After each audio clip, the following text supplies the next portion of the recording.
அஸ்ஸலாமு அலைக்கும். இன்றைக்கி அல் குர்ஆனின் தமிழாக்கத்திலிருந்து பாகம் 6 அத்தியாயம் 5லிருந்து அல் மாயிதா தொடர்ச்சி பார்க்கலாம். அவுது பில்லாஹி மினஷ் ஷைத்தானிர் ரஜீம். பிஸ்மில்லாஹிர் ரஹ்மானிர் ரஹீம். வசனம் 16.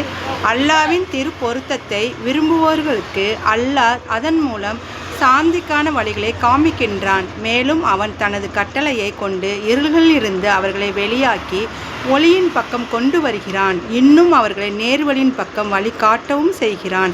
வசனம் 17. திண்ணமாக மரியத்தின் குமாரர் மஜீகிதின் அல்லாஹ் என்று கூறியவர்கள் நிச்சயமாக நிராகரித்தாளர் ஆவார்கள்.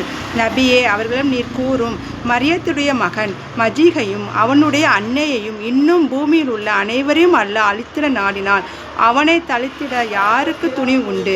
வானங்கள் பூமி மற்றும் அவற்றுக்கு இடையே இருக்கும் அனைத்தின் மீதும் உள்ள அதிகாரம் அல்லாஹ்வுக்கே உரியது.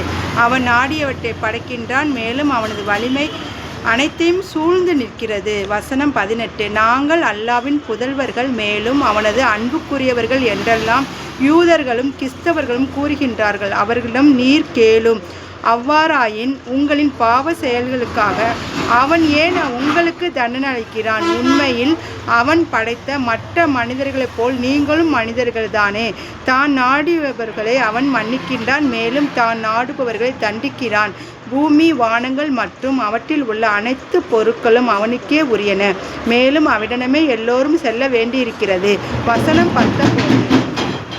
வேதம் அருளப்பட்டவர்களே, தூதர்களின் வருகை தொடர் சிறிது காலம் வரை நின்று போயிருந்த சமயத்தில் எம்முடைய இந்த தூதர் உங்களிடம் வந்துள்ளார். மேலும் இறைநெறியின் தெளிவான அறிவுரைகளை உங்களுக்கு கற்றுத்தந்து கொண்டிருக்கின்றார்.